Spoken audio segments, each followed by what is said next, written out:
Please do not lament. I will forgive you even if the world will not forgive you. Please do not lament. I will forgive you even if you will not forgive the world. So please tell me, what will it take for you to forgive me? Welcome everybody to the very first Rokkenjima Tea Party. I'm your host Aspirety, and today we are here to discuss Onikakushi of Higurashi When They Cry, the very first chapter. I'm very excited. This is our very first podcast for Rokkenjima, and it's going to be a bit of a, we're kind of like feeling our way through it because it's our first time doing this sort of thing for Higurashi, but yeah, bear with us. I think we've got some cool discussion planned for you guys. So joining me this week, we have Pepe. He's been a regular on the Kazumatsuri podcast if you used to listen to that, but this is our first time hearing him on Rokkenjima, so welcome, Pepe. Ohio. And we also have joining us this week, Karifean. Hello there. And kyuketsukimiyu. Nipa. Nice. No. But we haven't got to that part of the story yet. She doesn't say Nipa yet. Everyone knows she says Nipa. Even I know she says Nipa. Anyway, I should probably mention that most of the cast we've chosen for this podcast are people I am familiar with from Kazumatsuri. So, yeah, I've worked with these people on podcasts before, so I know I can trust them, and, we should be able to have a good podcast. But, Aspie being totally impartial and choosing his fellow podcasters. Yeah. It's our first podcast, and, we announced it, as soon as we opened the forum, so I wanted to go with people I could trust, but I definitely want to, with future episodes, get more new people on for the podcast. I think that'd be really cool. So if you're listening to this and you would like to be on a future Rokkenjima podcast, then please let us know. I'll have a forum topic up for when we do What's a Gashi Hen, and you can post your interest there. So just to introduce myself, I'm Aspirety, what was the title I gave myself on the forum? The World End Administrator of Rokkenjima. And, Rokkenjima is like this forum I've been wanting to create for quite a long time now, where we get a community of people to discuss and analyze and celebrate 7th Expansion's works, particularly anything by Rikishi 07, because we talk about stuff that isn't strictly 7th Expansion as well, like Hotorubi, for example, which is just coming out now.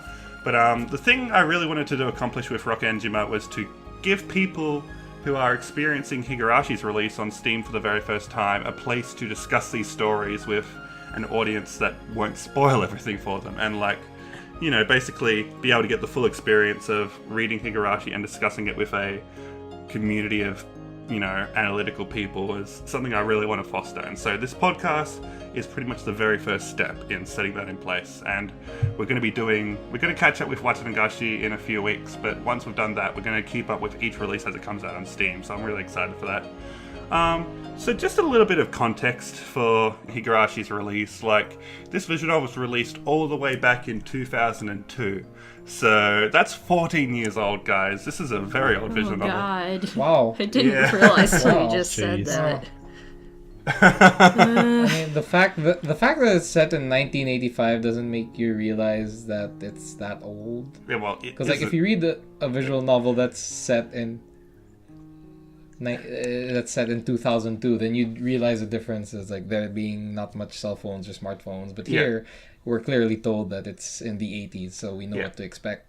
Yeah, and that's the thing. The art doesn't look up to date. Wow. So, the context is Higurashi was released in 2002 by Ryokishi 07 of 7th Expansion. This new vision of developer that just popped up on the block, and I guess Dojin visual novel developer, by the way. Dojin visual novel developer. I believe the team is 3 people big, and they just got together. And it's let's write a story, and Higurashi happened. I know, it's been mentioned multiple times because, obviously my connection to Kazumatsuri, I hear about this kind of thing, but Ryukishi has stated multiple times that he was heavily inspired by visual novel developers like Keiichi, who basically, they had this formula of, we start off with, a early part of the story where everyone is having fun and getting to know each other, and it's, lots of fun and games, and then later on, it becomes really dramatic, and, you really start to feel for the characters after the time you spent with them. Higurashi is similar, but instead of focusing on making the reader cry, it makes us feel much more complicated emotions. That's a good way Very to describe unsettled. it, yeah. Yes. The whole point of Higurashi is Keiichi, like his progression from having fun with everybody in the town as a normal student to beginning to suspect everyone and everything, and just his daily life is completely turned on its head, and he doesn't know how to respond psychologically. It's very clever, and like I guess what I understand is that it was a bit of a sleeper hit when it first released at Comiket in Japan, but as the later releases started coming out, it kind of gained a cult following, and that cult following became mainstream once like the anime adaptation came out, and then it just exploded into this massive multimedia franchise of manga and music and sound dramas, and even live action adaptations of the damn thing have been released. It's really popular. And will be released from here on out.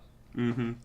And like even though the main story of Higurashi is 8 chapters long, there's still heaps of other story arcs that weren't included in the main 8, and I believe some of them are going to be included in the Steam release after they're done with the additional 8. So that's stuff I'm completely unaware of. My experience with Higurashi is completely limited to the anime, I'm afraid. I'm a horrible casual, but I'm trying to fix that by reading Higurashi VN for the first time. Read the VN.org, Aspie. Gotta make it soon. And though. so that's what we should talk about. I want to recap where everyone is with this. So, Karifean, what's your exposure to Higurashi? Just briefly. Well, I started with the anime, and then I read the visual novel. The core 8 arcs, nothing beyond that. Okay. And Miyu? I've started with the anime. I've read a couple, I think 3 arcs of the visual novel. And then I've read a bunch of the manga. Not all of it, but a lot of the manga. Okay. And Pepe? I am a total Higurashi noob. Well, I guess you wouldn't call me a noob at this point, because I read Chapter 1 when it was released in Steam, and then I read Chapter 2 when it was released on Steam. But other than those, I have absolutely no experience with Higurashi. I haven't watched the anime, I haven't read any manga. I've read Umineko, if that counts. You're a noob until you hit the answer arcs in Higurashi. Yeah, so, I do not know the mysteries of Higurashi. Please, no spoil. Okay, thanks. Yeah, and I just want to make that clear to anybody listening to this. This podcast is going to be completely spoiler-free. Obviously not for Chapter 1. You need to read Chapter 1 before listening to us talk about it. If you've probably listened this far, we've probably already spoiled some of it for you. But yeah, so I'm hoping everyone listening to this has finished Chapter 1. If you haven't finished beyond that, that's absolutely fine. That's where you should be right now. Because we're only going to be talking about stuff we've seen and heard in this chapter.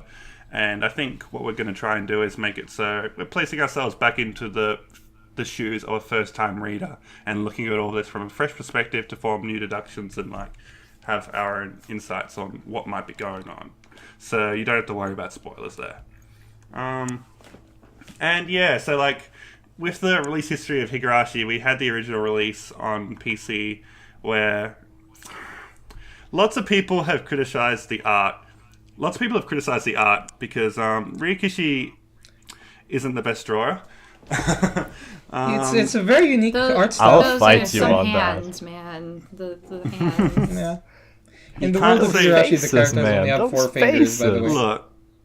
Yeah, so there are people that will defend Rokkenjima's art on the basis of his ability to express emotion through the characters' faces. And I can agree with that. There are some times when I'm reading the updated sprites and I think that the emotion could have been portrayed a little bit better. But that doesn't mean I'm going to choose the original sprites. I'm sorry. Speaking of which, did anybody choose the original sprites? I looked at them every now and then, but no. Nah. Well, I read with the Steam sprites because I haven't read with the Steam sprites before. But if I read it again, I'd probably switch back to the original. That's interesting. Okay. So, there are people that will defend, you see right here, there are people that will defend the original sprites. So it's definitely not so black and white. But from an objective, just art perspective, I think we can say that the old sprites are lacking. Well, yeah. I think it's hard for them to... We have to at least agree, at face value, it's hard for the old sprites to have much appeal when people are browsing. If you're unfamiliar to the series, it can be... it's definitely going to be jarring. It's usually the first thing I hear criticized is Yeah, no. Yeah.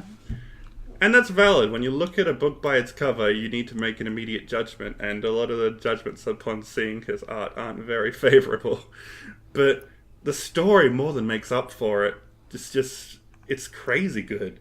Oh, yes. Some of the music, I feel like there's like not that much music, but what it does use, I feel like it uses well. It definitely does a good job setting the mood of just really making you feel uneasy in this environment and like. Yeah, I agree. I think that more than the quality of the music being good, I'd say the sound direction is right on point with mixing up sound effects, especially. Mixing up the fun, happy times with the unsettling times so well, and every scene has like a fitting soundtrack in the background. It's pretty great. The use of sound effects is really good too. I mean, that's just hearing the Higurashi throughout the entire game sets the mood quite a bit. It's an excellent motif. And having lived one summer in Japan, I can tell you, you do hear those Higurashi the entire day. It drives people mad. And then, fuck those Higurashi. as Keiichi begins drifting more and more into paranoia, he begins thinking, "Oh, the Higurashi were trying to warn me." That's an interesting. I would probably think the same thing in his place. Higurashi When They Cry, or Higurashi Donaku Koroni. Yeah, it's an interesting little title for the series, but it's definitely something that keeps coming up. Anyway, before we get too deep into the analysis, I'd like to switch things up with a little bit of fun. Here's a little tradition we've borrowed from the Kazunatsuri podcast called the 30-second recap, where we're going to summarize the entirety of Higurashi in 30 seconds. And today, I am challenging Pepe to do this. This recap is care of kyuketsukimiyu and the rest of the people in the podcast today. I actually did not contribute except for lending my voice to it, so I hope you enjoy. The game starts out with someone being beaten to death and Keiichi coming back from a funeral. Nope, not ominous at all. Which is good because it's time to join the Anything Goes game club, where penalties can go from turning Keiichi into a harem king to a little brother maid. The Watan Nagashi festival is all fun games until Tomitake starts talking about the series of murders that happen every year on this day. Then Oyashiro-sama kills Tomitake. Or maybe Rena does. Or maybe Mion does. Or maybe a random villager. Keiichi goes crazy. Or does he? By the end of almost everyone is dead, and somehow we have only gotten started. Or have we? You were 2 seconds off, I'm sorry. That's better than I think any of the ones we've done that I heard on Kazumatsuri so far, though. You didn't buzz me out. I'm just going to give the ball to kyuketsukimiyu to tell us a little bit about Higurashi. Okay, I just wanted to give a quick bit of background since the game takes place in 1983 Japan, which is pretty different from modern Japan. This was pretty much at the peak of the economic bubble. I believe it was called something along the lines of the Miracle Age or something along that line. There was a huge real estate boom, and people were moving mostly within their own prefecture, but I think it was something along 60% of people moved around during that time, like did a significant out-of-city move. So that's kind of the backdrop. Most people at that phase had gone from rural to urban environments. So Keiichi's family is kind of the oddity who went from urban to rural. Rural in general was really losing populations left and right by that point. Like we had the example of Rena's family who originally lived in Hinamizawa, we later learned, but ended up moving to the city.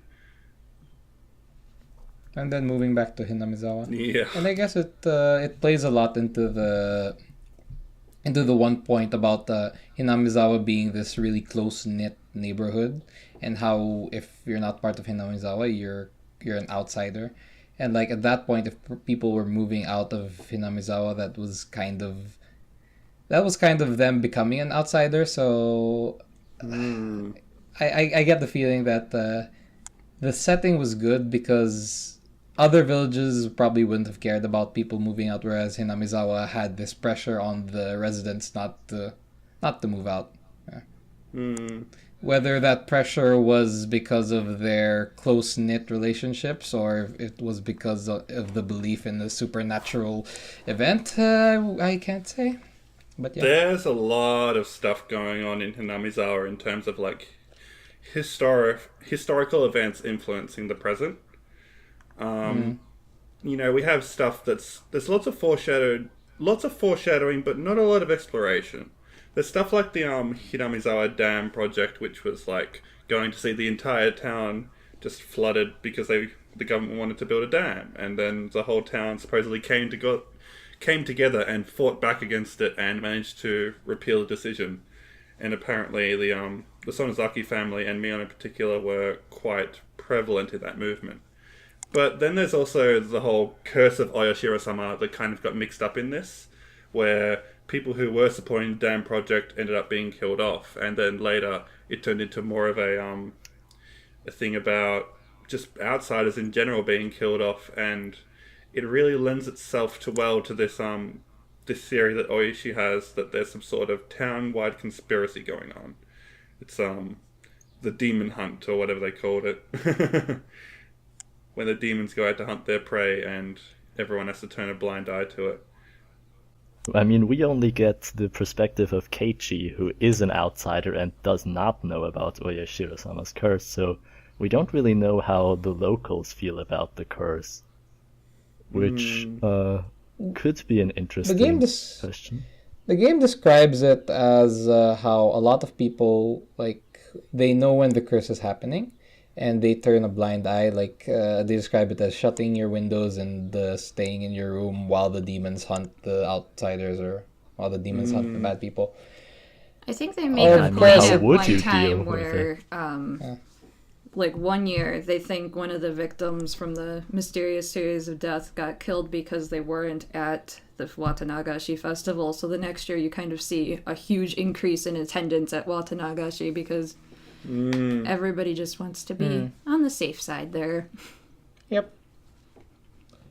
I mean, if it was a village-wide conspiracy, then the villagers wouldn't actually be afraid. But at this point in the game, I think I can't get myself to believe in everything that the game tells me.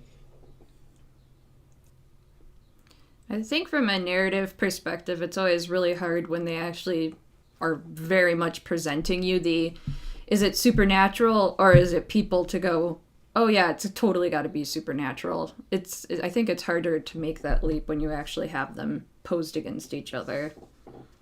Yeah.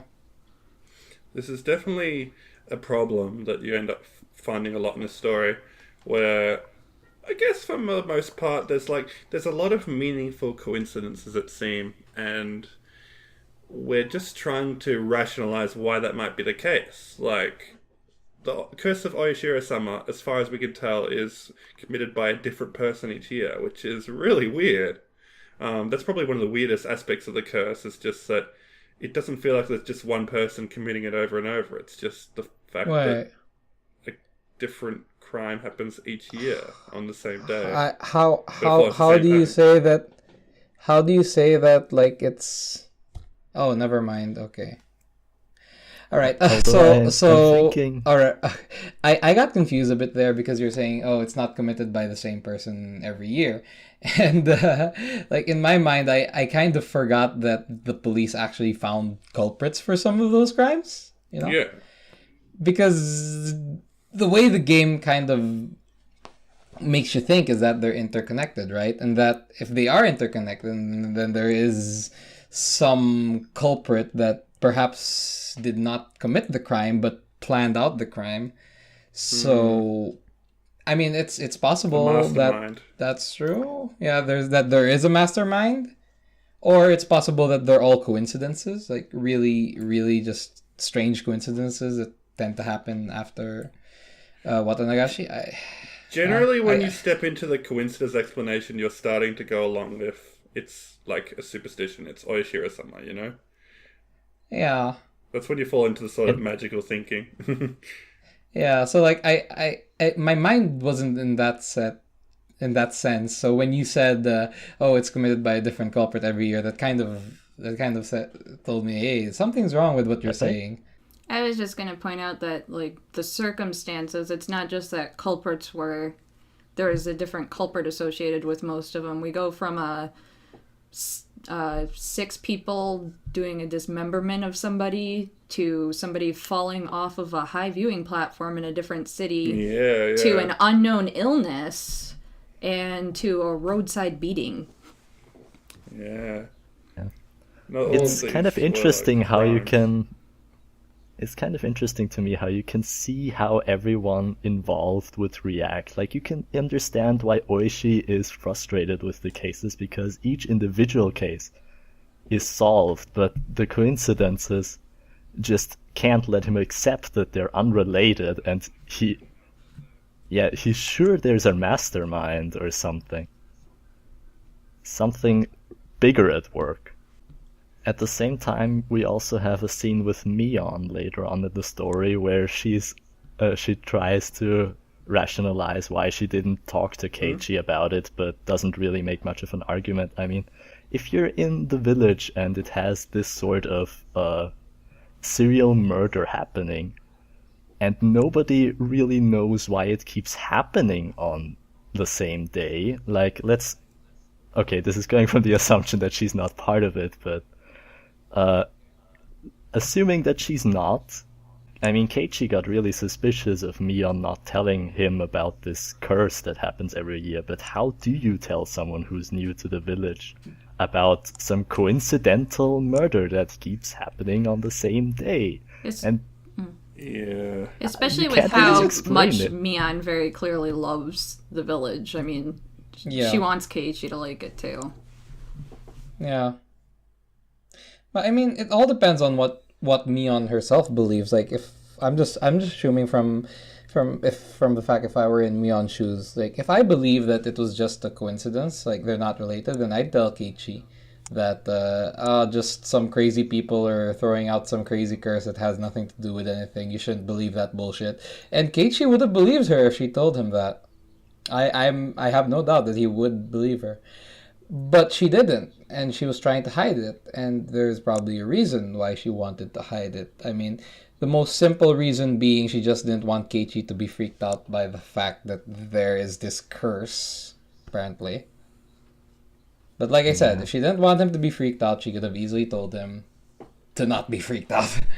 Would that then suggest that either she's involved with it or she believes in it? I think there's a deeper reason than just having Keiichi, like... I think there's a deeper reason for not telling Keiichi than just not wanting him to have a bad view of the village. So, I can't say for now that she's involved with it or not. But... maybe it's possible with how much she's freaking Keiichi out that she wants him to start believing in it, so that he gets along with everyone else who also does. Or that is also a valid interpretation. Like, maybe maybe like once you believe in Oyashiro-sama, then you can be inducted as an actual villager. And if you tell him to his face, like, hey, some god is doing this curse every year, you should believe him. Keiichi wouldn't believe that, no. Doesn't Mion at one point say that she doesn't believe in it, but that Rena does? She does. You're right. Yeah, that's true. That dialogue kind of proves that, in my mind, it proves that the reason for hiding it from Keiichi was not simply to stop him from having a bad idea of the village. There's definitely a deeper reason. I can't say what it is, but I'm convinced. Okay. One thing I would like to bring up is that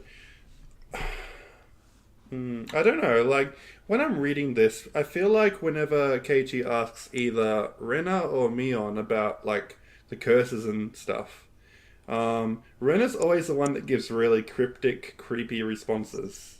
Like, either to, like, Shiranai, or, like, she starts, like, accusing him of lying, or, like, talking about Oyashiro-sama. But whenever he asks Mion about it, she's very mellow and, like, just, like, especially the second time, it felt very sincere, the way she was acting. It didn't feel like she was trying to hide anything. Just the way she was like, yeah, I was the one that, made your rice ball. rice ball, whatever. What it was, it mochi. The mochi. Ohagi. The mochi.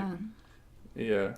I've always thought that like even the first time I read Onikakushi, I thought that the Mion in the last day felt very different from the Mion in other days. You know, I don't know if anyone else got that. I mean, No. but I genuinely mean what I say when I say like the first time reading it, I already felt like something's up with Mion. She seems different. Like I didn't feel that with Rena when Rena went insane. You know. But then they're like trying to kill him the next scene, and it's weird. Yep. Were they trying to kill him? That's the big question, isn't it? A very That popular is the big theory question. on the forums is that Keiichi was just delusional and everything is in his head. Well, I wouldn't say that everything is in his head. I think delusional is not the right word, but paranoid would be the better word. Like, I admit Keiichi's view of Ren and Mion being out to get him is valid. But I also think that might not have been their intents. Like, when Rena was chasing him on the last day, she was saying how she will... I forgot the exact words, but she said something like she'll prevent the curse from happening to him, or she'll protect him, kind of. Yeah, I don't she want says you that. to She says that. Something like that. I don't want you to transfer. is I what she said. don't want you to transfer. Yeah, and I mean, I think we can all agree Rena's fucking crazy. She's batshit insane. But she's so If cute she when wasn't she's batshit- crazy. Yeah, it's kind of cute. Me likes the unders. Mostly just Rena, but yeah. I'll protect Yeah, you sorry. from all these evil Exactly. waifus. Like, she had the hatchet and everything, and she sounded really like different from her normal persona, but she never Maybe really she was actually just going you know, excavating. yeah, Maybe she has a actually split was. personality. Maybe she does, but even if she does have this split personality, like, I don't think her intent was to kill Keiichi, because she could have easily done that without, like, while she was chasing Yeah. him. She could have easily done that anytime, but she didn't. Someone brought that up, like she was following Keiichi and he passed out, but she didn't kill Yeah. him. She brought him back to No, she his didn't. room. There's lots of weird things going on there that just don't quite add up. Like, as I said, like, the whole thing with the axe, one of Keiichi's, inner dialogues is, why the hell is she carrying around an axe? Like, that's not normal. But then it's like, but we saw her carrying an axe earlier in the story for a completely mundane reason. So why Yeah, are you and- thinking He it's so actually weird mentions now? at that time, too, that he thinks if anybody else saw her, they would think that she's some kind of a crazy murderer or something, Yeah. and be kind of Yep. freaked out. I feel like a lot of that was kind of laid out where, like, at the beginning of the story, Keiichi encounters these things that feel kind of weird but kind of mundane, and then by the end of it, he encounters them again and he's really freaked out. Yeah. It's true. all a perception thing. Like, he's not freaked out about it the first time because he knows Rena, but like by the last day he's not convinced that he actually knows Rena, so now he's freaking out. I swear to God, though, maybe it was just when I was reading it, but it felt like that moment where Rena is she holds the axe up and she's about to, like, bring it down on Keiichi's head. She holds it up there for an awfully long time. Yeah, it does. It's weird. Like, she had I so can't- much I can't opportunity to kill explain that. Keiichi and never went down with it. I can't explain why she'd hold up the axe. Like, if my theory of her not actually wanting to kill Keiichi is true, I can't explain why she'd hold up that axe. Mm-hmm. Maybe there was like some animal behind Keiichi that he didn't see, and she had to kill it to save Keiichi. I don't know. Or maybe there was a person behind Keiichi that he didn't see. Yeah. But even then, why would she still be holding up the axe for so long and not do anything with it? Maybe because I'm going into unexplainable theories now, but maybe like the person was just watching them and he didn't realize that Rena noticed him, and Rena was pretending to want to kill Keiichi, but she was actually targeting that guy. That's a good theory. I like that. Yeah. So it's like she's like just kind of like pretending to kill Keiichi. Yeah. Totally on the spot, by the way. Could Keiichi be exaggerating what she was doing in his narration of the events too? I definitely think he's exciting. The narration of this whole chapter is very questionable. There's just lots of things which don't really add up. Like I think the biggest one of all was the ghost appearing in the entranceway. That was so weird. What happened there? Did you read the tips part where they go back to the ramen, like when Keiichi's buying the ramen? Grocery. Yeah, that tip section, like, the end of it, just wow. That makes him seem pretty crazy. Yeah. I think he retconned himself. I can't even understand that tip section. Like, he goes back to his memory. Yeah, that's what he does. He retcons it. I really like the narration there. It's like, it's moving towards me, but I'm not allowed to move. Stop breaking the rules. What are you talking about? Yeah. It is an unreliable narration. Like, I'm not even convinced that there was actually, like, someone behind him. I mean, he says that he heard someone breathing. I don't know. Maybe not. But at the same time, even if he unreliably narrates that someone is behind him and there's not actually anyone there, why would he be saying that? Like, why would he be narrating that? That's when you start going... Why would his body react that way? I mean, he's just narrating what he feels, but why does he feel that way? Especially those incidents are the parts that are supposed to make you think, maybe it's not a human, maybe it really is the god Oyashiro-sama trying to kill him. Oh, yeah, maybe. It is Oyashiro-sama is a very convenient explanation for everything that's happening, you know. Mm-hmm. Meaningful coincidences, it's the work of a god, you know. That's not that hard to believe. The only, like, part that they did bring up in the what do they call it, the all-cast review session, is that even if you, like, subscribe to the Oyashiro-sama theory, you still need a motive. So, like, even if it is a god still needs a motive to commit these crimes. And that's an interesting way of looking at it. The victims are all enemies of the village or outsiders, aren't they? Yeah.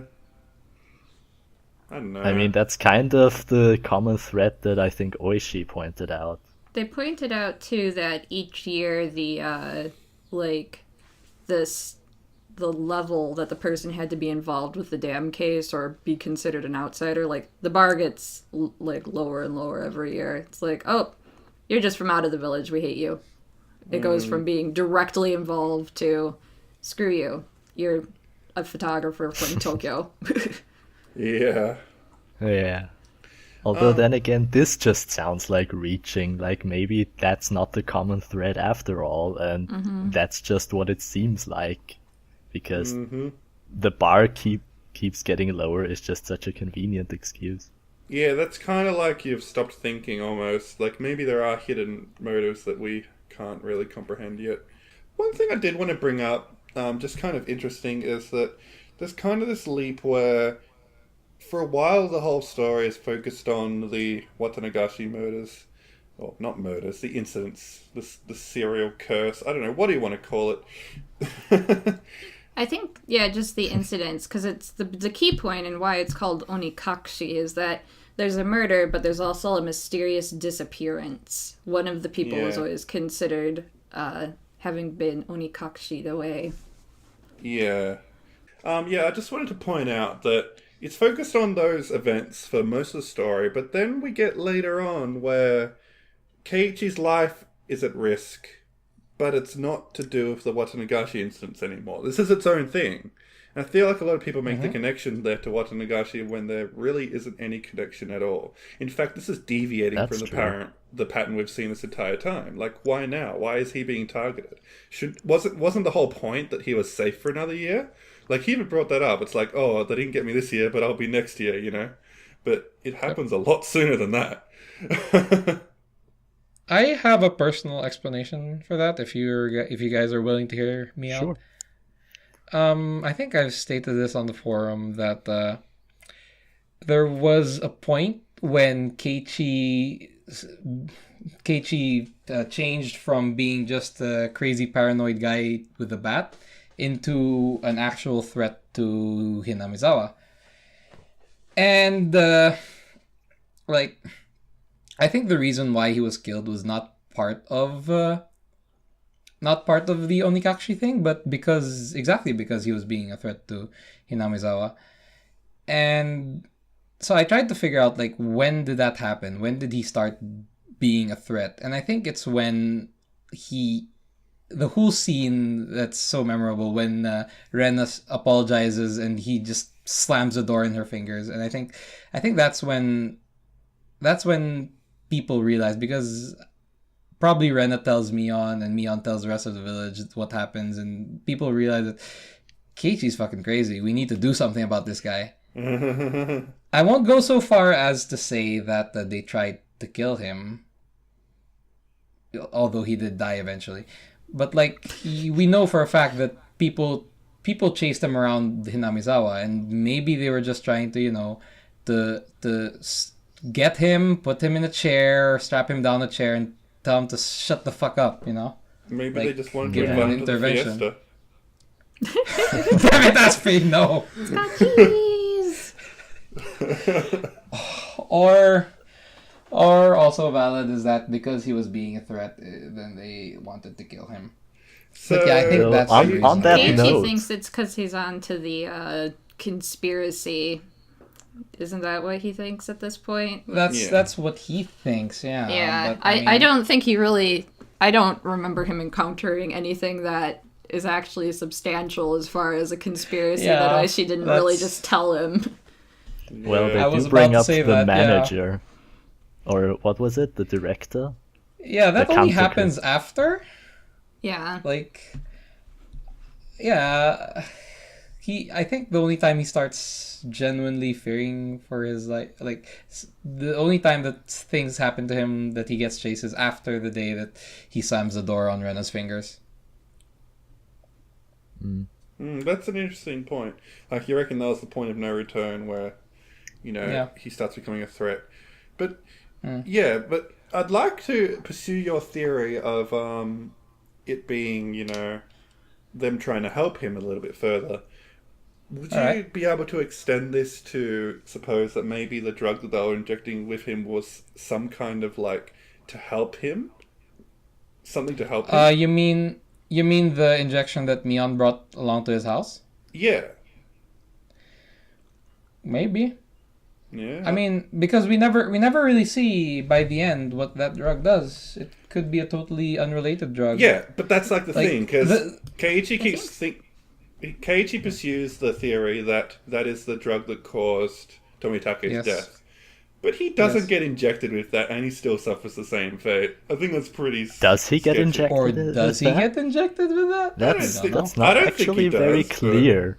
We don't know. I don't think Can't say for sure. I mean, he says that he attached it to the back of his clock at the end of it, so... I think he might have mentioned in his note if he got injected. No, issue number 1 is, when did he get injected?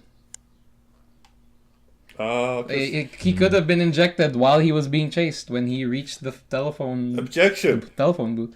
Oh wait. Yes.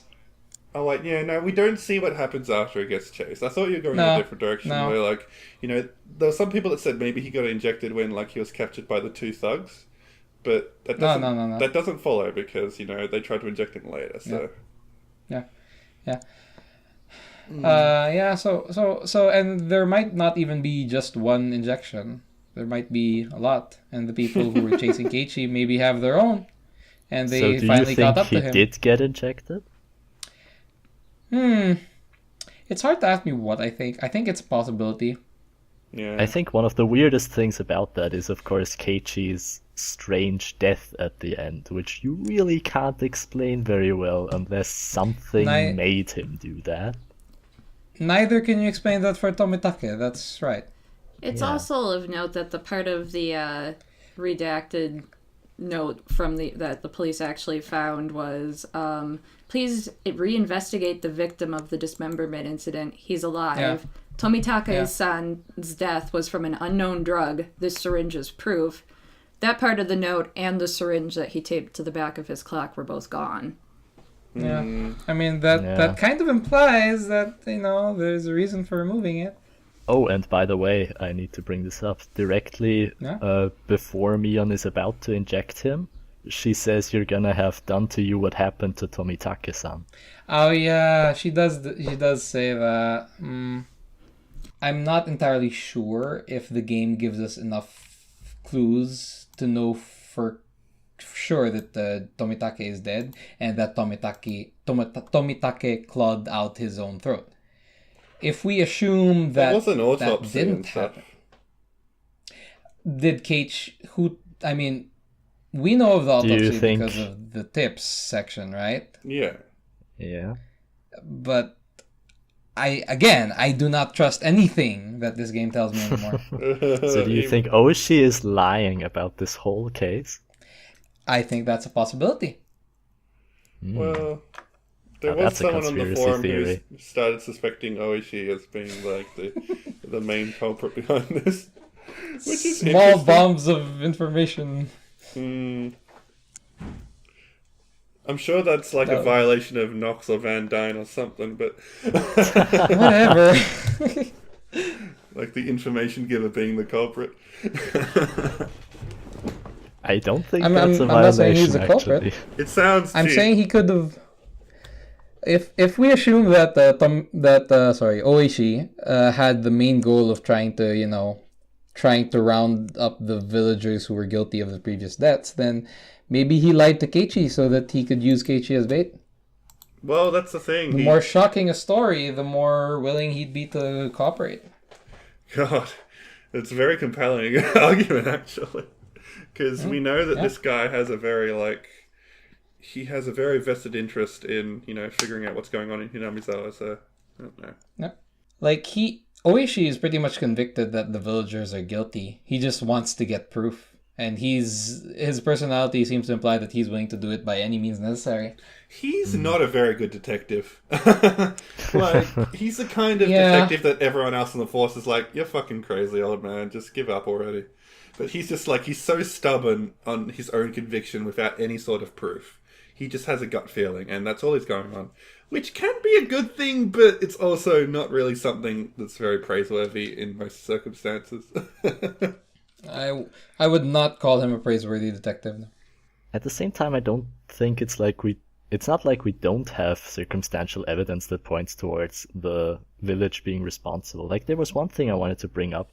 That strange hit and run incident that Keiichi went to. That's fucking What was weird. up with that?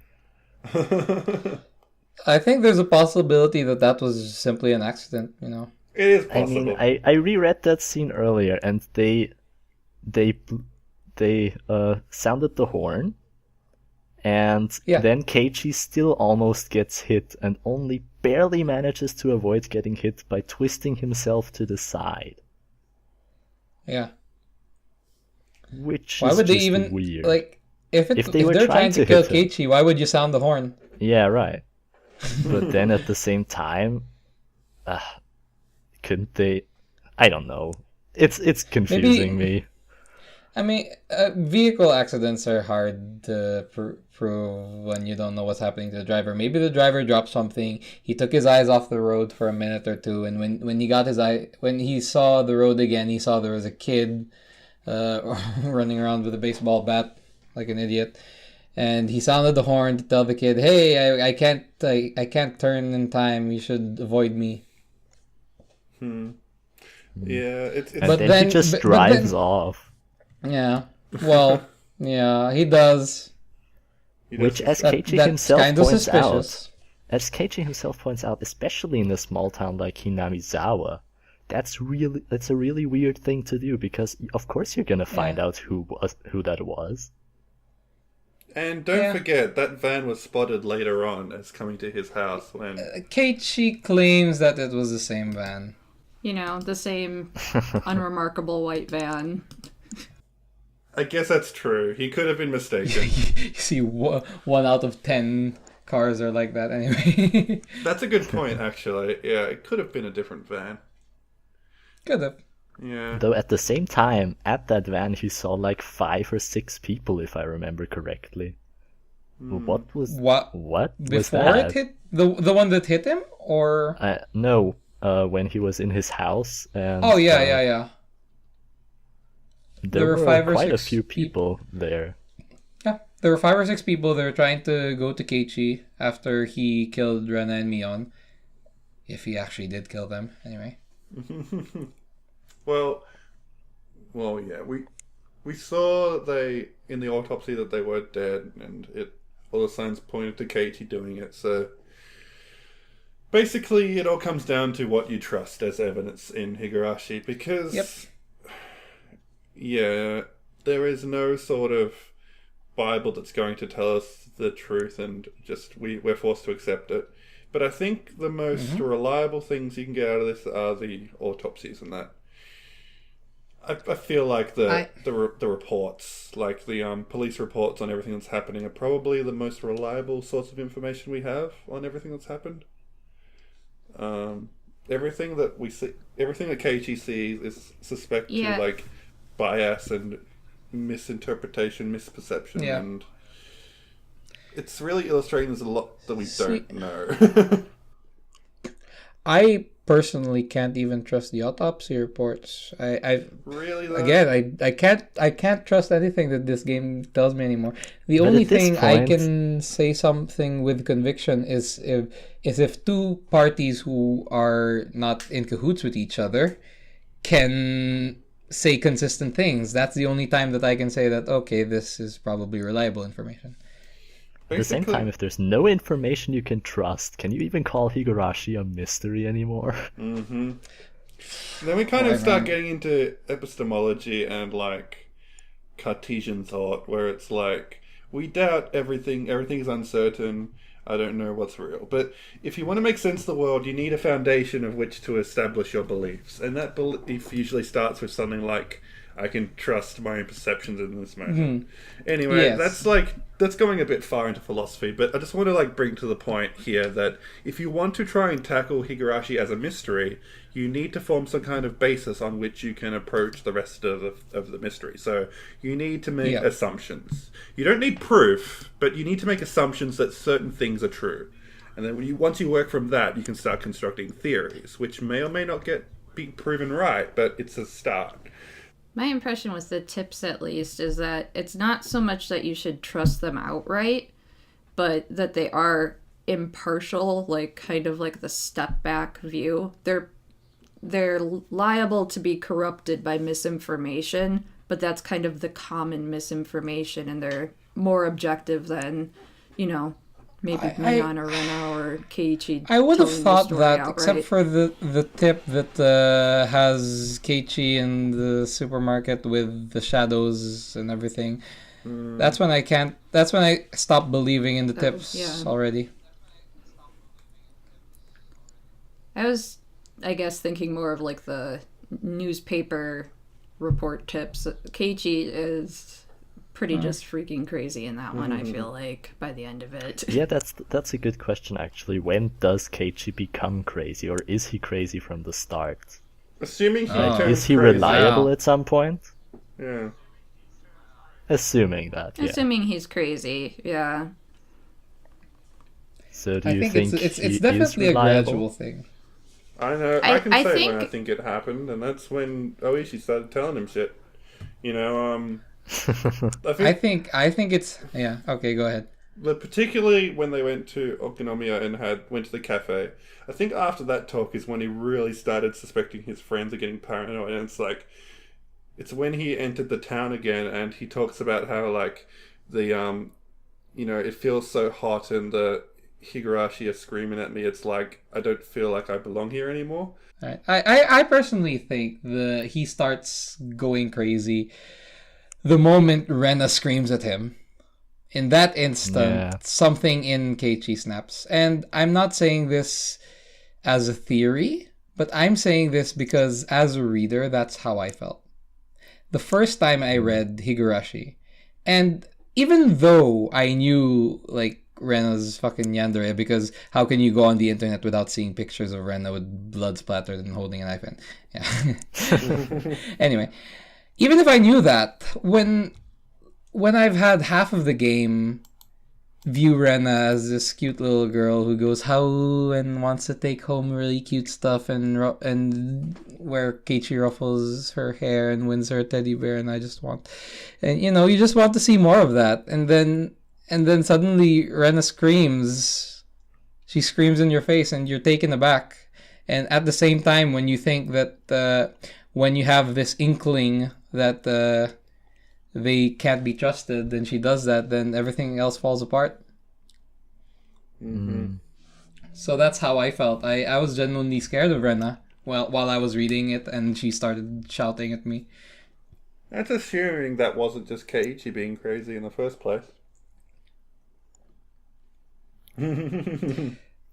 That's this true. point, my personal impression was that at this point he's still reliable enough to not misinterpret her casually saying that's a lie as her screaming it.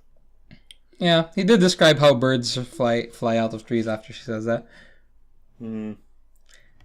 Of course, yes, this is assuming that he isn't crazy from the beginning, because I'm trying to explain the point when he becomes crazy. Yeah. But speaking of the beginning, the beginning is like someone being clubbed to death. Well, in not darkness. that beginning, but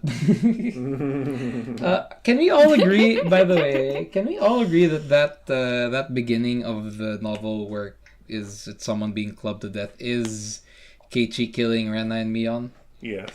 Or do you have any I think other that- interpretation of that? Yes. Okay. It might be Satoshi, but that's going a bit far. Like, we barely know anything about the guy. That scene Yeah. would not really We don't make know if he sense had to a be placed history there or if he it killed was anybody. him. It has never occurred to me that it might be somebody besides Yeah, Keiichi. it's probably Keiichi. But right after that, he hears like a voice apologizing over and over again on the train. Like, Yeah. Yeah, that's so probably they're- chronologically the very first scene of the novel. Yes. And that's already weird. Mm-hmm. Like, it ties into the events of much later in the novel, like Onikakushi. Yeah. I picked up on that on the I forum think too. like one of the main themes. Yeah, one of the main themes of this chapter is like apology or asking for forgiveness. That's something which And, turns up in the poem too. Yeah, it is something A that turns up in the mysterious poem at the And, start from some unknown author I've never heard of And before. I don't know if this is the time to say this, but because I believe that every story has a message that it wants to tell. And I think that's the main message of Onikakushi, about seeking for forgiveness, because everyone in the story has something wrong that they did. Keiichi has something wrong, Ren has something wrong, Mion has something wrong, and I think simply asking for an apology, asking for forgiveness for the wrong things that you've done could have solved things a lot better. Like, this ties into what I said, like him going crazy after Rena screams at him. Like, if he apologizes to Rena right after she does that, he says, "I'm sorry, I did lie," and he talks it out with her like a normal person, they could have avoided this whole disaster in the first place. And if Rena and Mion apologize to Keiichi for lying to him, like, at the time that Mion talks to him, say at the last day, if she apologizes to him for not telling him earlier, then that might have calmed Keiichi's nerves by the last day, and it also could have avoided a lot of the things that happened. The thing that he says at the beginning is like, there's no such thing as an unfixable an irreparable mistake. Yeah. Very interesting. So, Yeah, especially when it comes to our relationships with people and Keiichi's relationships with Mion and Rena and the rest of Hinamizawa, there's no such thing as an irreparable mistake. So if he started becoming a threat to Hinamizawa, I think it could have been repaired, except that he was in too deep. Like, he didn't realize that all he needed to do was apologize, And Mion and Rena didn't realize that all they needed to do was apologize.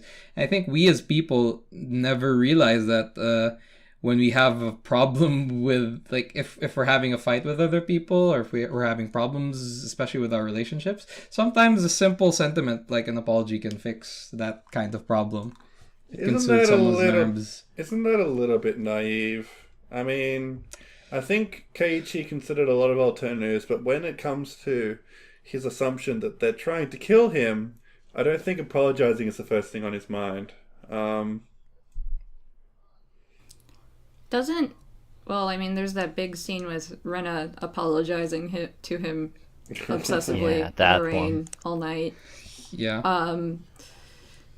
So I think the question at that point is the theme actually apologies or forgiveness? Because part of it is that we see the Keiichi's first reaction is there's nothing that can't be forgiven. There's no such thing as an irreparable mistake. And then by the end of it, he's like, I'm not going to forgive you. Yeah. You've gone way too far. Yeah, I think they go hand in hand.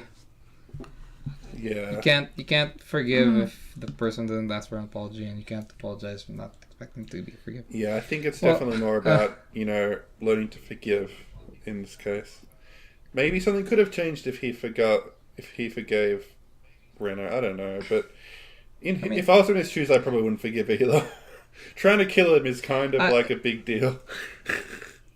To answer your question, Aspie, like if they were actually trying to kill him, I think you don't lose anything by apologizing. If you apologize and they still try to kill you, then the whole thing continues, right? But if you do apologize and it helps something, then hey, it's good. I mean, I don't think many people are put into a situation where they are encountered with people who are trying to kill them. So if this is a message that the story was trying to give the readers, who are normal people, then I think this is a nice message that you can take away from the story. Yeah, but it's such like a bad end sort of thing where it's like, yeah, it's not really a happy moral. Just Yeah, say you're exactly. sorry and you won't be clubbed to It death. doesn't necessarily work that way. In a nutshell, I think that's the kind of message that it wants to give, and I think if you look at the story a bit deeper, then that's the kind of message that you can obtain from it. Well, that's the kind of message that I obtained from it. One thing I really appreciated in this whole chapter was the writing of Keiichi's narration, in that there's this massive conflict in his head between believing his friends and, fighting for his own survival, basically. Because he tries so hard to believe in Rena and Mion. Like, it's really put in your face that over and over, it's like, no, maybe there's just a misunderstanding. Maybe, this has all been a misunderstanding and I can just forgive them. And then it's like, no, Keiichi, stop thinking weak. You need to, Stop being naive. Yeah, stop being naive. Don't be weak. You need to get stronger and survive this. Otherwise, you're going to get killed off. And so it's just his survival instinct ends up overwhelming his sense of humanity almost. And that's kind of what leads to him killing them in the end. Maybe he would have died. Maybe that drug would have killed him. But he's so determined to survive. He's got this... Yeah, his survival instinct is incredible. That's like probably his most remarkable characteristic. But how ironic that he ends up killing himself at the end. Yep. Yeah, but just, you can't be said that he didn't try to forgive them. Because he did. He really did try. And that's one thing I really felt when I was reading this. And he's totally... The whole time he's just trying to justify his actions. Like, when he's beating down Rena and Mion, it's like... He talks about how... I've tried so hard to believe in you guys and trust you, but right now I just need to keep swinging my bat and forget everything. He's just trying to dissociate himself from the problem, because if he doesn't, he won't survive. Yeah, he starts out with I trusted her. No, I still trust her. Even in this very moment, I trust her as I'm beating her with this bat. It's such a disturbed state, and I was just thinking, this is an awful lot like the kind of thing that happens with people with dissociative identity disorder, where, like, you know, there's such... It really feels like if Keiichi survived this, I could totally see him coming out with multiple personalities. Absolutely. All right. That would be really interesting, because they, you know, hint at Rena having the disorder, but if it was Keiichi the whole time, and just because of his personalities changing Actually, throughout the story, his narration changes. Let's talk about this. This has got me thinking. You know, we talked about dissociative identity disorder briefly inside the story. Like, it was one of the tips that maybe Rena has, you know, different personalities. I've studied a bit of psychology, so I know a little bit about dissociation. And what happened with Keiichi when he murdered Mion and Rena is textbook dissociation. You know, he's about to get injected with the needle, and then he just wakes up and they're dead. And it's like, wait, what just happened? You know, was that really me that just did that? And it's so clever that we actually got to see that scene in the prologue. So we know it happened, we've seen it, but it's such a distant place in Keiichi's mind that it's like repressed, and he's trying to push it away, like as a sort of defense mechanism. And so it was like another Keiichi almost kind of was spawned in that moment that took action. And so, like, his persona kind of split in two at that point, the part that you know, that just wanted to kill his friends, and the part that just wants to run away. And, you know, it's very interesting. It's very psychological writing. It's also not the first time that Keiichi admits to blacking out. Most of the time it happens when he sleeps. Like, he describes again and again that like, I don't even remember sleeping, but I just woke up. Yes, and there was that scene where, like, he's walking home with Rena one time, and then it's just like, Keiichi, you were spacing out, and he's just inside the classroom. It's just, well, what? You know? Yep.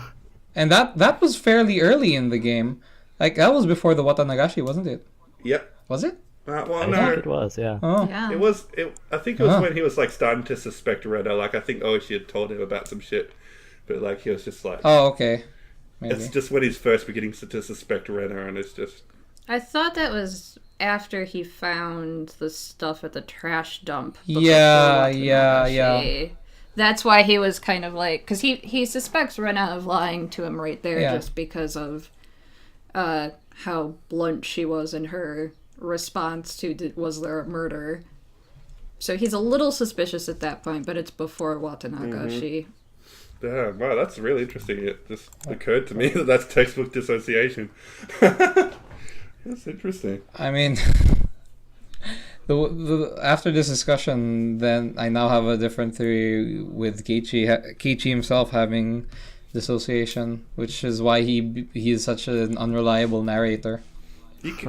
It's important to note that there is a distinction to be made between general dissociation and dissociative identity disorder. Dissociative identity disorder is kind of when you reach the breaking point and your brain just, like, completely creates different personas to deal with different situations. But dissociation happens in everybody. That's something we all experience at some points in our lives on much smaller scales. And just a sense of, like, you know, maybe you're working at your regular job and you're just doing the motions, but your mind is in a different place. It's just like you're kind of operating on instinct. That's a kind of a different form of dissociation. But, like, you know, we all have, like, our brain is, like, able to, like, take on roles more passively and beyond our conscious awareness. It's just, that's kind of just a broad overview of the kind of things that dissociation entails. But obviously Keiichi is going through some pretty intense psychological trauma that's causing him to just black out and kill his friends. Like, that's pretty much the tipping point right there. Yep. Yeah. And I'm just going to say, like, sure, I might have got some details wrong. I'm not a psychologist, so if you have any criticisms to what I'm saying, please go ahead. But this is, like, my understanding on the psychological, like, studies I've done through university. So, whatever. Take it with a grain of salt. More qualified than any of us, I figure. Yeah, definitely. Yeah, it is another avenue, another perception we can take. And one thing that I liked about the writing in Higurashi, and I also noticed this about the writing in Umineko, is that the way Ryukishi writes things is that you can look at it through so many different angles. And when you change the angle at which you look at it, the entire story changes. It's like a kaleidoscope. Yeah. Trippy, man. Anyway. So, I personally, I'm not interested in knowing the truth. Like, if someone tells me what the truth is, I'll be like, okay. But I'm having more fun looking at the different perceptions. I'm having more fun looking at the different points of view and trying to understand each point of view as I learn of them. So like I had the point of view where Oishi is lying. I have the point of view where Keiichi has multiple personality disorder. I have the point of view where they're actually trying to kill him. Are you beginning to come around to the joys of the cat box? I mean, I've But I love that. Like, that's one thing I really appreciated with when I read Air, is that there's so many different ways you can interpret that story, and it doesn't give you an absolute answer either, because there's still a lot of ambiguity. But the fact that the ambiguity exists means you can just produce any number of different interpretations, and that kind of creative theory, that creative thinking of generating ideas and theories is really fun. And that's why I really like this chapter, because they don't give us anything to work with. It's just like the difficulty is very hard, it says in the title screen. And they just throw you in the deep end. It's just like, you know, we don't expect you to figure this out, but have fun trying, you know? Maybe some theories will turn up correct, and maybe some will be way off the bat. But this is kind of like our mass guessing stage in the game. You know, we don't have enough information to make any sort of reliable judgments on the mystery yet. But, you know, I think we've had more than enough of just random guesses that may turn out to be correlated to the truth in the future. That's fun, I think. So, I don't really know how I'm supposed to pronounce this handle. CJ 2007. CJ Lim, yeah. CJ. You just call him Lim. CJ. Okay. You can also call him Delicious Lolly. Delicious. Okay. Well, Delicious Lolly brought an interesting. But he asks, like, what if the syringe that was inserted into Tomitake was just water, but he was so freaked out that it led him to believe that he would get fucked up if he got injected with it. Maybe. And like disregarding, like this and just then came to me he brings right up now. the same thing might happen to Keiichi. Yeah, this just came to me right now. Like, if you were being threatened and someone came to you with a syringe and they say, like, okay, well, I'll inject this into you, and once it reaches your brain, you will be taken over, or something bad will happen to you. Mm-hmm. And if you know basic anatomy, like if you inject someone in the arm, it will travel through the arteries in your neck to reach your brain. So if you don't want that drug to reach your brain, what do? Chloride. Oh. Yeah. There we go. Well, that's not really a safe idea, because then you also end up dying. It's not. if it's something that is worth risking your life for, then maybe. Like, well, if you'd rather die than have that quote unquote strange injection. It's gonna turn you into a zombie. Oh no, it's a zombie virus.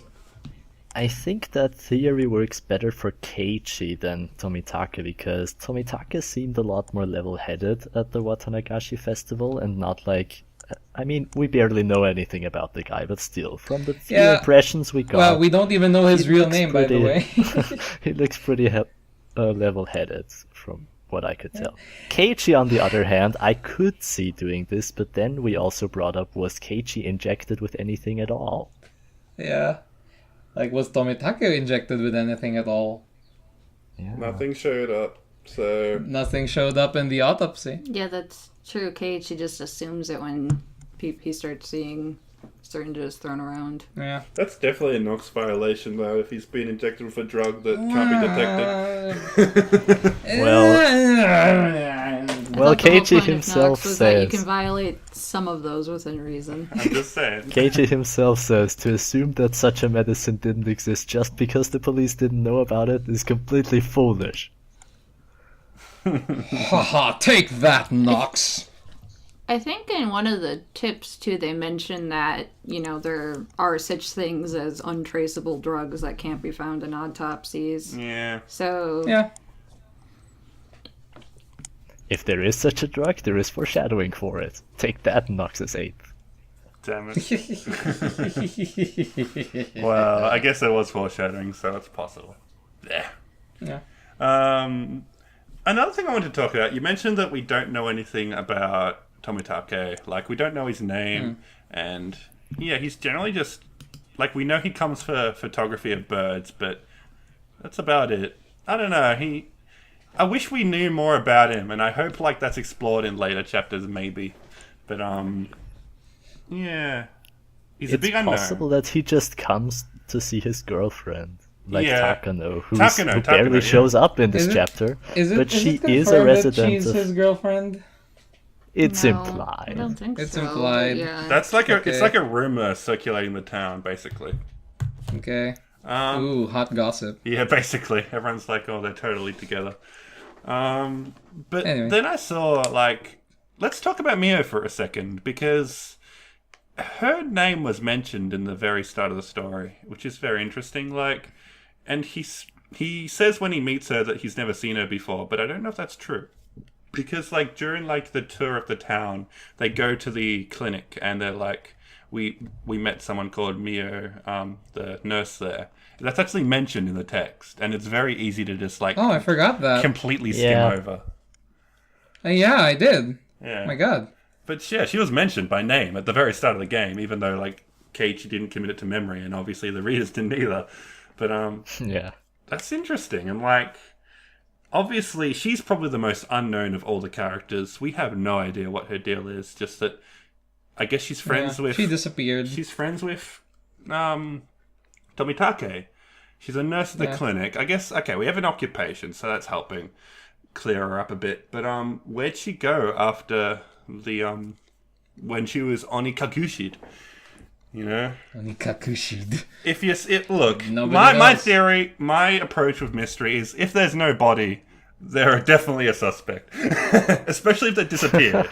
Any missing persons are suspect until proven otherwise. So I'm on to you. Okay. Even Satoshi? Yeah, even Satoshi. We haven't seen his Well, body that yet. kind so of he- ties back. And the wife? That kind What of... about Satoko's mom or stepmom? I'm not sure which. No. Anybody is Well, yeah, suspect. Satoko's mom.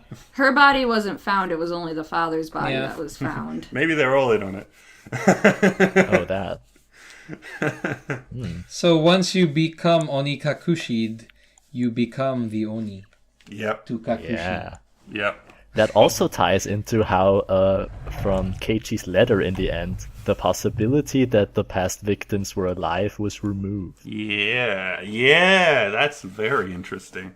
You know, like, why would that be removed? That's got nothing to do with the syringe, so that definitely seems to suggest to me that he was onto something.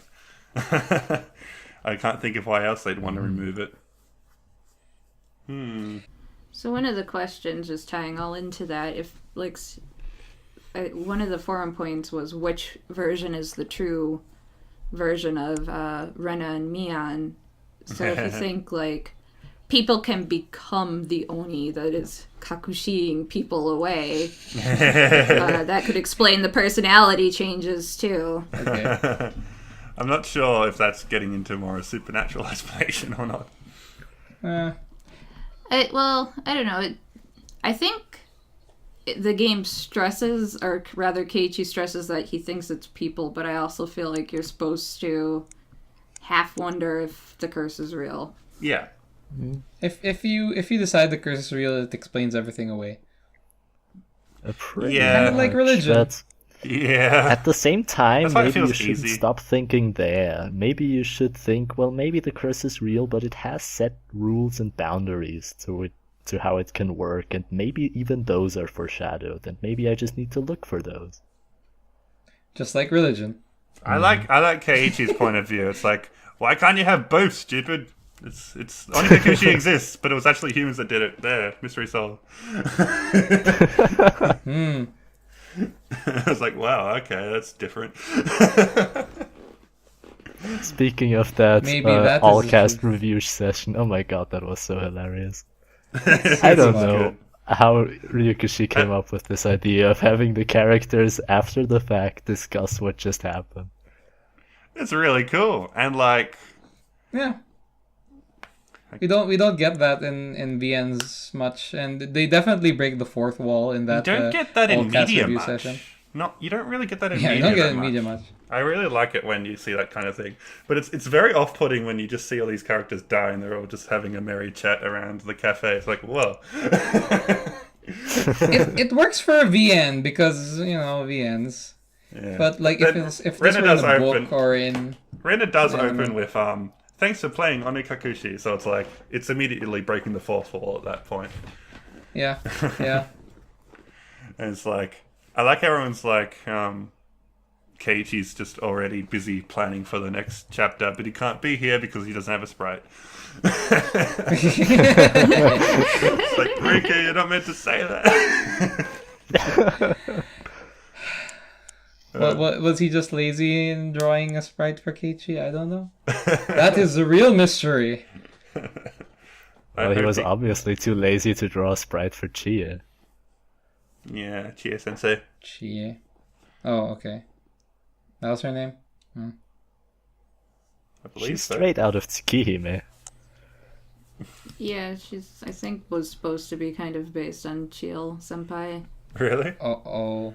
Not just Uh-oh. based. Yeah, she's there's like her. Is Ryukishi Directly. Is Ryukishi a Nasu fan?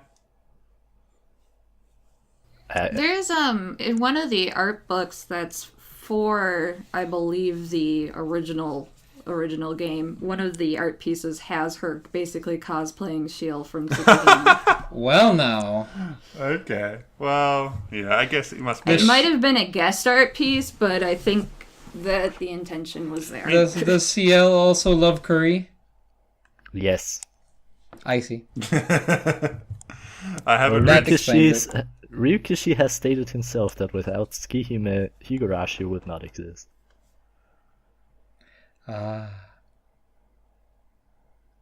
So, one thing we didn't talk about a whole lot that I thought was interesting is they start saying that Keiichi starts doing the same things as Satoshi right before Oh, right. he gets Yeah. demoned away. That was a big thing towards the end that he's even carrying around Satoshi's bat. And Rena has her whole, like, you're doing this just like Satoshi. And then he transferred.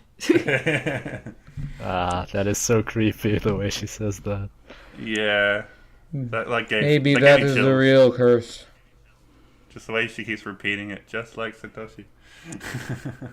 That was definitely one of the creepier moments of the game for me. Especially like when you see Keiichi acting of his own will this whole time, and then it's like he realizes that he's literally just following the footsteps of someone that came before him. It's like, it's kind of like, it really gets to you.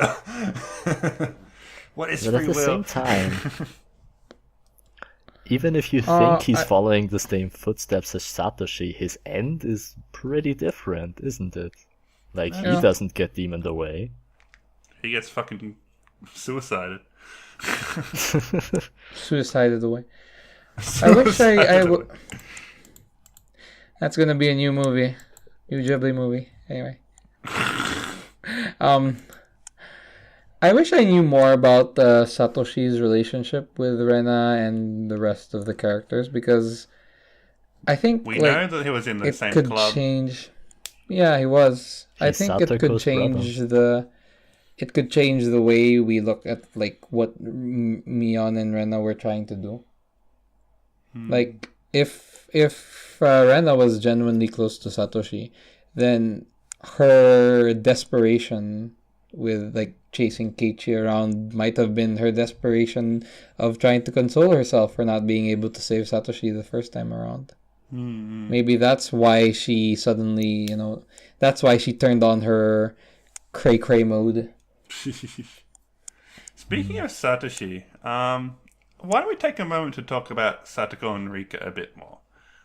Because they're not they really don't have much of a part. Yeah, they're not really a focus of this chapter, but they're still like spirited characters, so you can tell they're going to be important later on. So let's get some first They impressions. did the Outcast review session said that Satoko will have a chapter in the future.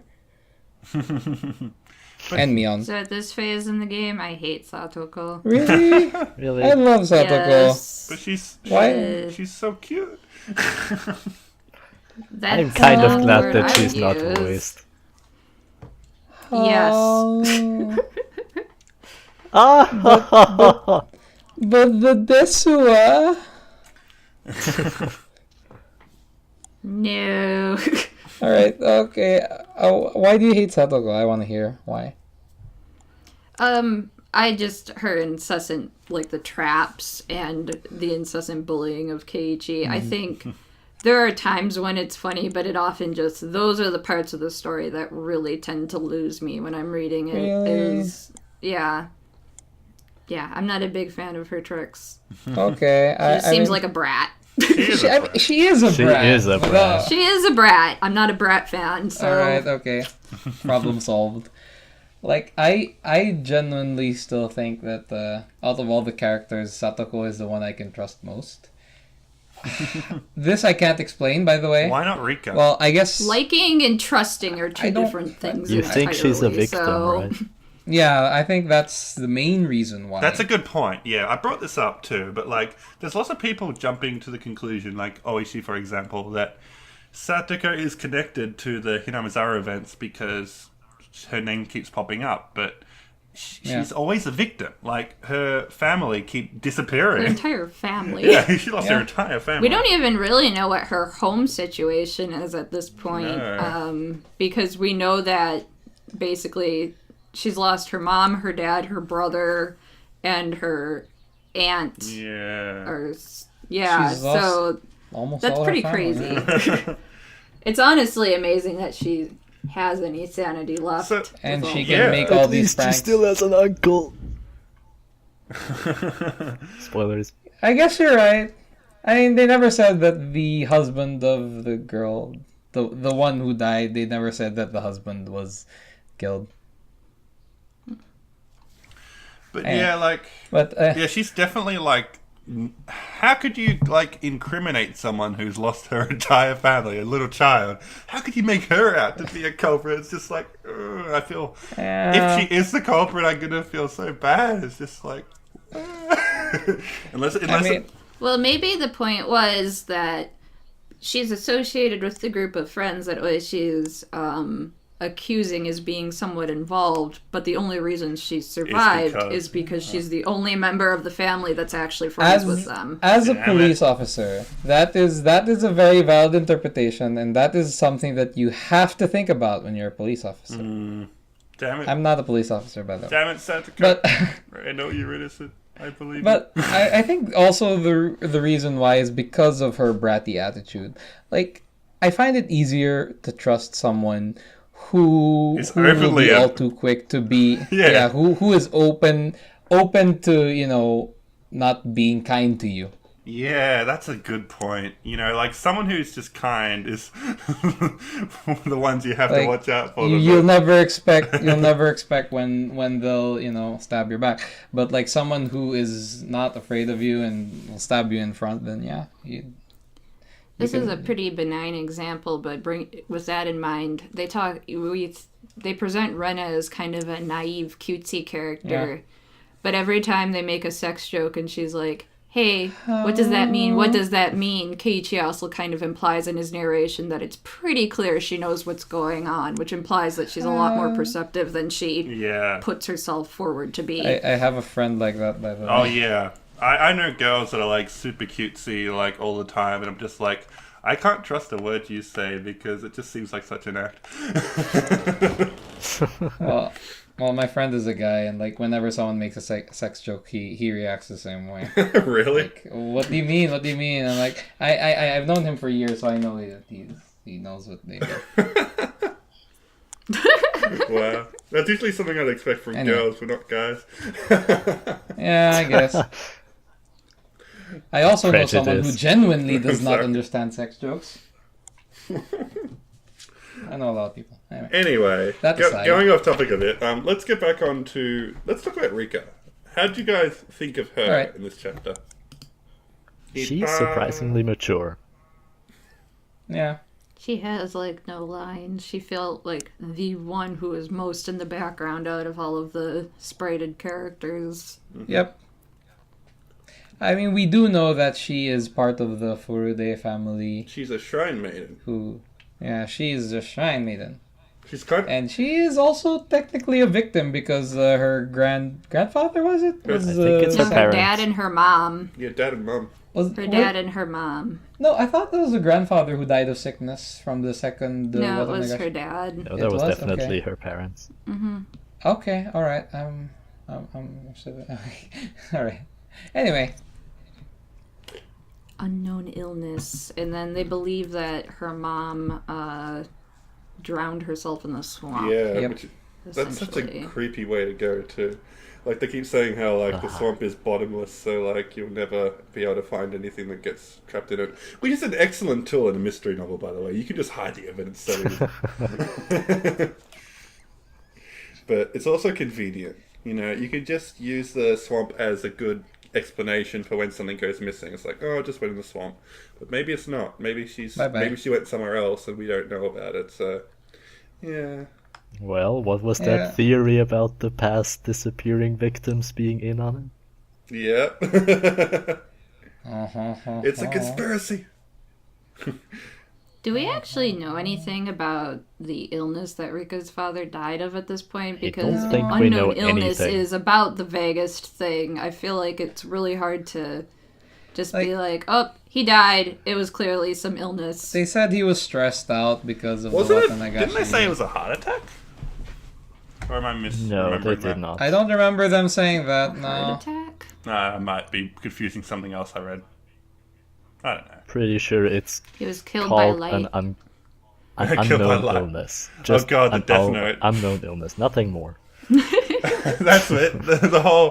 That explains everything. Someone has a death note and they're just committing the crimes. Just specifying the crime. Yeah. Oh my God. That's my new headcanon. So they're not Onikakushi, they're Shinigami Kakushi. Oh, good. Problem solved. Mystery solved. Go home, everyone. But like I was saying, Rika, impressions. Obviously, yeah, she's very mature. Was it said that she's the youngest, or was that Satoko? I'm not sure if that was even I specified. think she and Satoko are about the same age. Yeah, well, anyway, like, she's very young, but she has a surprisingly almost creepy maturity to her that kind of unsettles me. Like, the whole mystery thing, it's like she makes that disturbing comment about, you know, I'd rather they die a slow death by poison. It's just like, ugh. I think that's why I can't See, that's trust something Rika. I would say in that situation, so I'm always like, aw, she's so cute! I also really like that she acts as the translator when everybody's kind of going overboard. Yeah. At the same time, she's pretty devious with the club activities sometimes. And Yeah. actually, she's- I think one the of the one most who competent wrote players. all of the previous punishments in that one harem game, I think that was her. Sounds like something That's that what she I would thought too. I thought it had to be Rika. do. Yeah. So okay, let's try and figure out the real mystery. Who wrote which punishment? Obviously, Keiichi wrote the girl swimsuit, and I'm thinking that Satoko wrote the dog collar thing when it turned against her. I thought my impression was that Mion wrote the swimsuit one. I think so, yes. Oh wait, yeah, she Yeah. did. She said that. She admitted it. Yeah, she Yeah. said She that was the basically one I admitted wanted it, yeah. Keiichi to draw.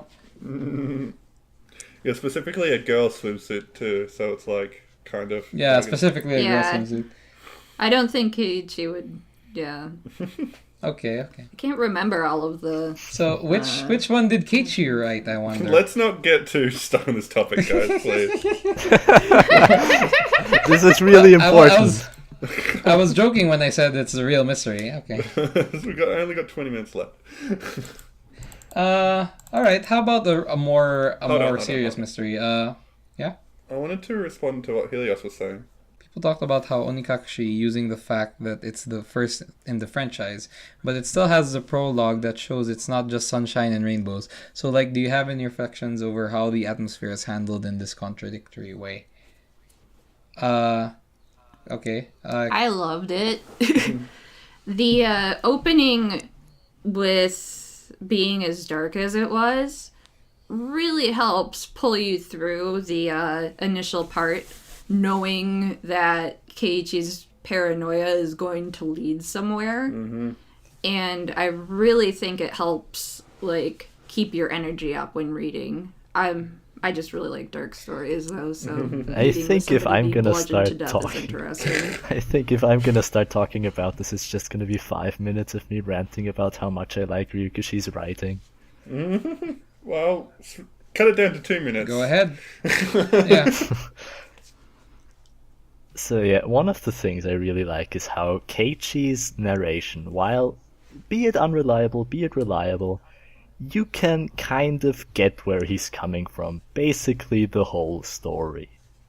Like, yeah, even when so you too. yourself think he's losing it, you can still see why he's acting the way he does.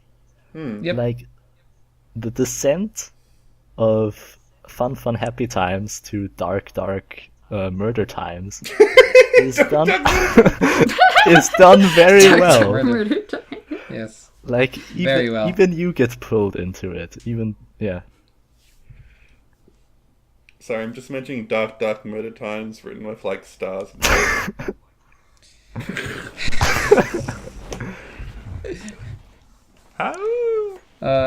Are you done, Karifean? I think I should stop there. Okay. All right. Okay. So to answer the specific question about like how it shows that darkness at the very beginning, as a first-time reader, that I forgot about that while I was reading it, because I didn't read it. I didn't read everything in the span of a day. I read it over the span of a week or two, and like by the time I reached chapter 5 or 6, which is when the dark stuff happens, I totally forgot about the whole prologue being dark.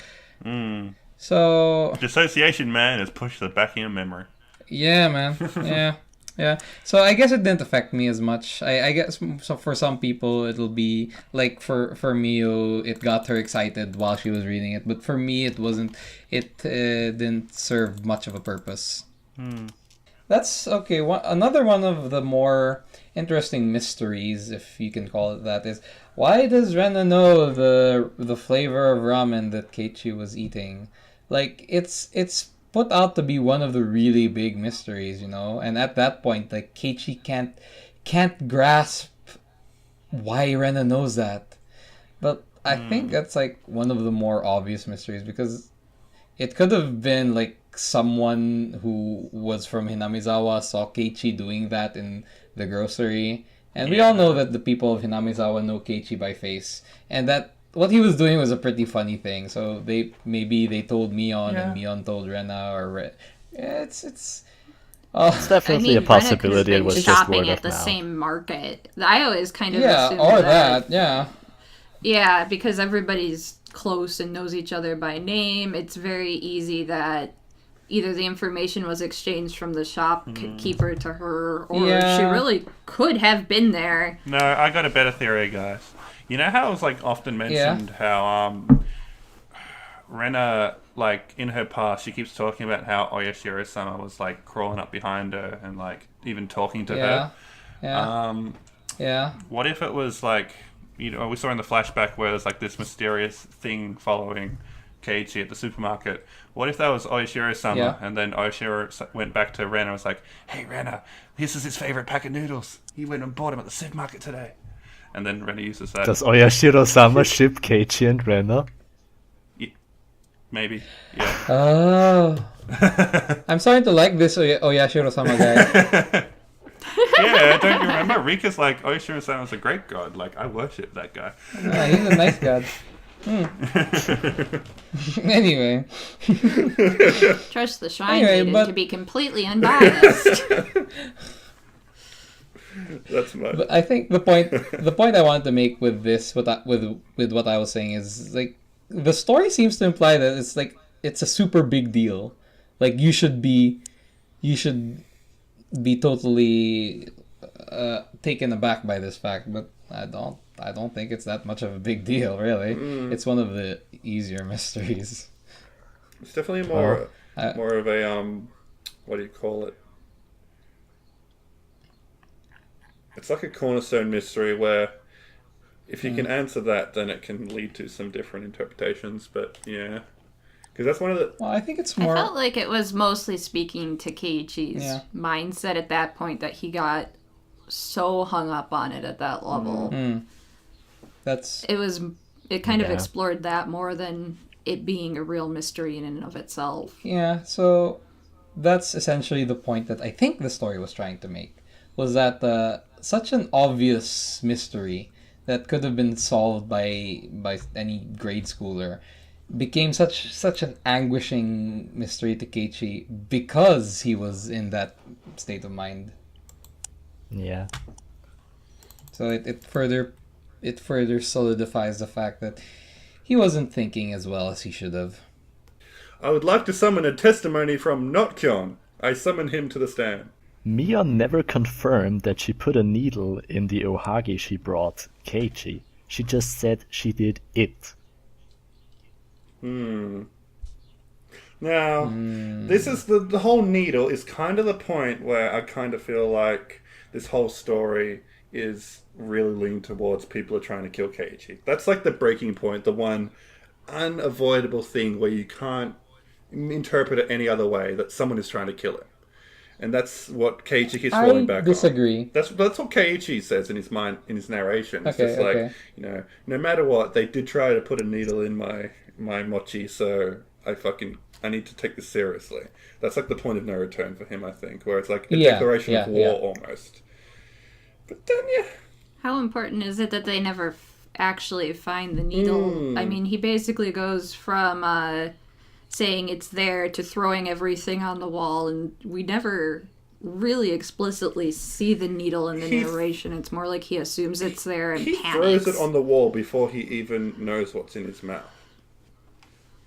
I thought that was really weird. It's like, huh? Why'd I throw that away? Like, the narration is like almost another example of dissociation, where his body just kind of acted of its own will and just threw the whole thing away before he actually like processes what's going on and realizes, hey, there's a needle like in this mochi. It's really weird writing, but then you go on to so he didn't find the needle when he needed it, and then no one found the needle even after the police came through and went looking for it, and the needle was never mentioned by Mion. I don't know, guys. This is suspicious. Well, they definitely did something with the mochi, because Mion does say that it was just a prank, you know? Yeah, that's another thing. Why would you say it's just a prank if you put a needle in someone's mochi? It doesn't add up. I genuinely think that, assuming there was a needle, I think that there's a possibility that it was a prank. You really think someone would do that for a prank? Yeah, I think Mion would stoop. Mion would stoop to that level of pranking. Maybe the needle wasn't really hidden in the mochi. Maybe it was just on top of it, and Keiichi didn't notice or something. Yeah, because he was. Maybe it was meant to be obvious, and Mion would never have thought that he'd miss it. Pretty tame prank by Helios Alpha says, pretty tame prank by YouTube standards. Well, this is long before YouTube was invented. I did reply to Notkyon on the forums with my opinion that even if there really was a needle, I think it could also have been a prank. But that's just me.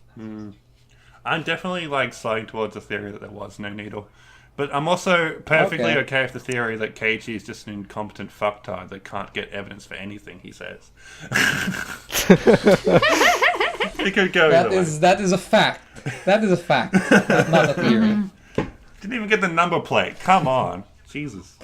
Yeah, I think that's the most frustrating one, is him totally not thinking of getting the license plate number. Yeah, I think Oishi that's was fun. also getting really frustrated with him at that point. Yeah, you could just hear it. You could just hear the frustration in his voice. It's like, God damn it, Keiichi. It's like he keeps saying, like he's just dangling the bait, waiting for someone to bite, and then he reels it up, and there's nothing. It's just, God damn it.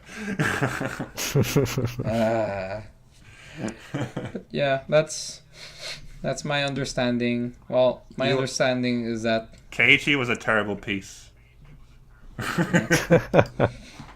all right. Well, okay, so assuming there wasn't a needle, and also assuming that Mion put a prank in the mochi, what else could have been in the mochi that got that reaction from Keiichi? Yeah, it's possible that the one that he ate isn't actually even the one that Rena made. We just assume that because that's when he freaks out about a needle. So he might not have even actually encountered the prank that Mion did. But It's possible. Because he only does it by the second one. You know what I was I thinking think when the I first first one read? was delicious. You know what I was thinking? Yeah. Another theory I had was, what if it wasn't actually Mion or Rena, but it was Mion's like mother or grandmother who made the mochi? it was confirmed Oh, that Mion's God. grandmother made the mochi. Yeah, wasn't when it? I heard that, I'm like, oh, Yeah. wait, she's like Sonozaki family. They're like pretty involved in this whole thing. What if they're the ones that try to kill Keiichi? Oh shit. So, like, Well, Rena's had a separate prank, but the grandma's, it was the one that was the Yeah, trap. maybe they all had needles. Maybe That's all the trap. other ones had needles in them. Maybe. Wow. meh. There you go. That's another theory to throw in the pile. Yeah, that's. But yeah, I mean, if the mochi that Keiichi ate had absolutely nothing wrong with it, Then would it I inspire personally a reaction? believe. Yeah, I personally believe it wouldn't get a reaction from I him. mean, But that's just belief. I can't agree. prove I that. agree with that. You know, I don't think he'd just like go like fucking crazy if there was nothing wrong with his mochi. Maybe it just tasted really bad.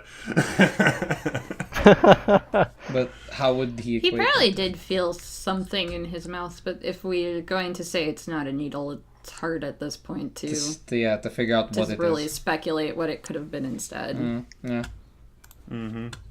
Well, I think we're reaching the end. I mean, somebody commits suicide via spork in this, so maybe needles are pretty commonplace. Oh god. One more thing I wanted to talk about was another God. point that Nokyon made. Someone else read this. I'll read it. Okay. Also, this felt like it was lacking a conclusion, but Mion said, "I'll kill him," the detective. However, nothing ever happened. That's fine and all, but it feels like it had a purpose to it. Like, it was supposed to be a narrative hint. Now, this is a very like interesting scene that kind of just came up out of nowhere. It's like Mion saying that Yeah. she'll kill Oishi. Well, it's heavily suggested that it's Oishi anyway. The detective. Yeah. She says that she should. I think she said I should have killed him. Yeah, when I had should the have. Yeah, chance that's to. what she said. Yeah. That's the specific line. Yeah, which is that's very suggestive that they have some history and that. But we kind of know that they have history because Oishi talks about how she has so many police run-ins from the dam project too. Yeah. Yeah. And that's still, those dam project protests are still very much kind of mysterious as of this story. It's as if we're getting a glimpse at a very dark side to Mion's personality.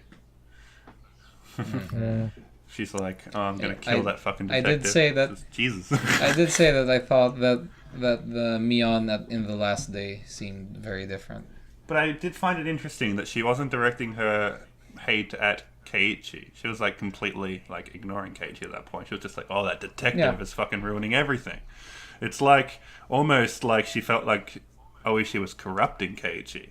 Which, when you think about it, Oh. isn't exactly a bad thing to assume, because this only started happening because he started talking to Oishi in the first place, you know?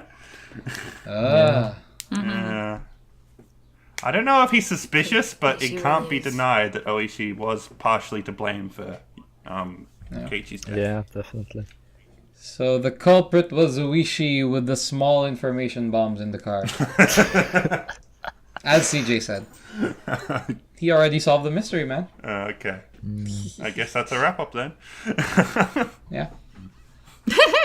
Well, guys, so, thanks for joining me for this podcast. I had a lot of fun just exchanging banter and theories with you guys.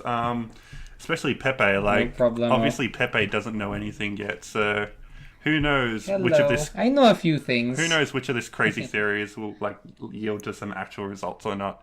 Yeah. Lots of red herrings in this podcast, I can tell you that. But yeah, so the interesting thing right now is that we've just come out of reading the first chapter, and like we mentioned in the 30-second recap, everyone died, except for maybe Rika and Satoko and Oishi. But isn't that a weird way to end the prologue for a series? Where do we go from here?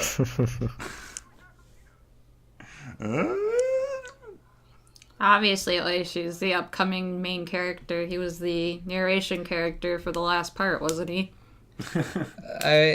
I didn't think it weird because of the all character review session, and they said the next story is going to show something else. Yeah. It's going to be a different story. Does that mean it's a prequel to this story? Yeah. That would make the most sense. And they also said that Keiichi's going to be in it, so yeah. I don't know. Guess we'll have to wait and see what's going on next time. But I'm very very excited.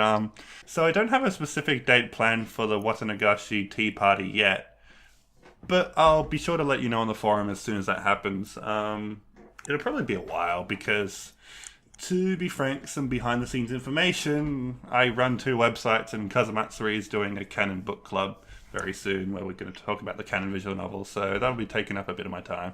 But once I'm done with that, I'll be more than happy to get back into Watanagashi.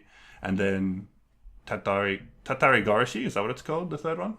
Yes. Tatari Goroshi. Yeah, so Tatari that'll Goroshi. be out soon, so we'll probably have to catch up with that one too. But once the first 3 are done, we'll pretty much be able to keep on track with each release as it comes out. And I imagine Umineko's on the way. Unless Umineko comes out. Yeah, and Umineko's going to come out, and that's going to complicate things further. But, we're going to do our best to stay on top of those releases and discuss them as they come out.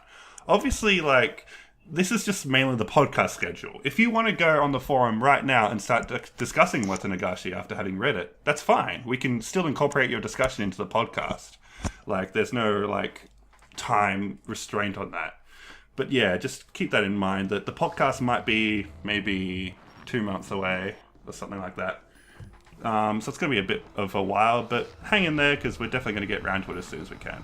So thank you everyone for joining me for the very first Rokkenjima podcast and our very first Rokkenjima Tea Party. I hope you've enjoyed it.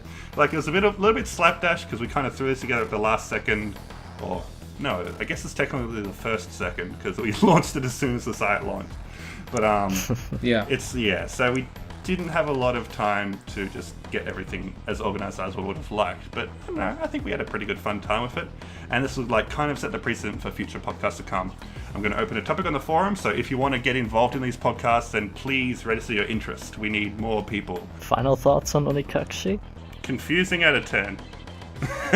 Yeah, confusing out of 10, but I think it was a very well written story in that it can get the reader absorbed into Keiichi's somewhat insane state of mind. Some of the slides... You can feel his fear, you can feel his excitement, you can feel his desire to not think his friends are killers. And I like that about Onikakushi. I think the early... I pretty much agree with all of that, and I dare say Onikakushi is my favorite of the question arcs.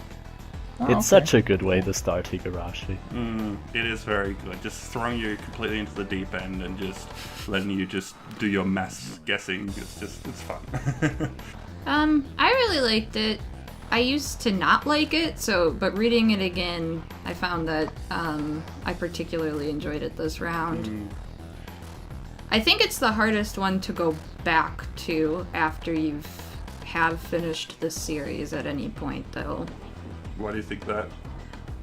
Because so much of it is the slice of life parts in the beginning. It's like the beginning of a JRPG. Even if you really like the JRPG, that whole 45-minute block where they're setting up the story and there's no gameplay is kind of okay, can we get to the part where I get to do this stuff now? Like a Pokemon game. And I think that's how, and I think that's kind of how, when you go back and review the arcs, how this one kind of reads at first.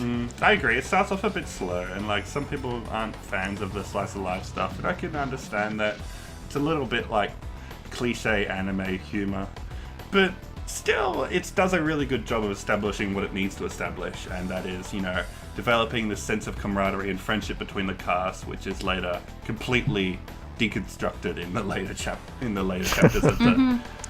Why do they call them chapters? Chapters of the chapter. Yeah. I like to call episode. Watanagashi Onikakushi as episodes instead of chapters. Maybe Neko had the right idea. Yeah, I usually use arc in episodes. Yeah. Onikakushi Hen. Yeah. But so someone on the chat is just asking what do you need to be on the podcast, and basically just you need a bit of personality. We're looking for really charismatic people who are completely comfortable talking in front of a microphone for an hour, and an analytical mind so you can like dig into these stories and just compose series and stuff. That's definitely what we're looking for. And a good mic is also very important.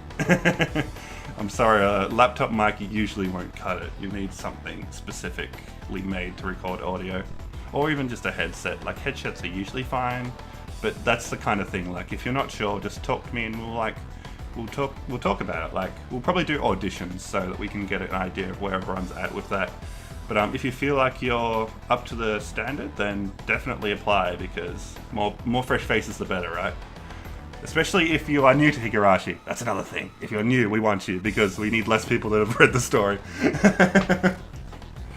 Less people that will try to hide the spoilers.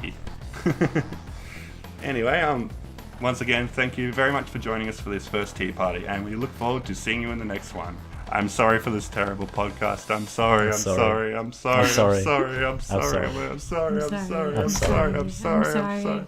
We're sorry. Goodbye. Bye.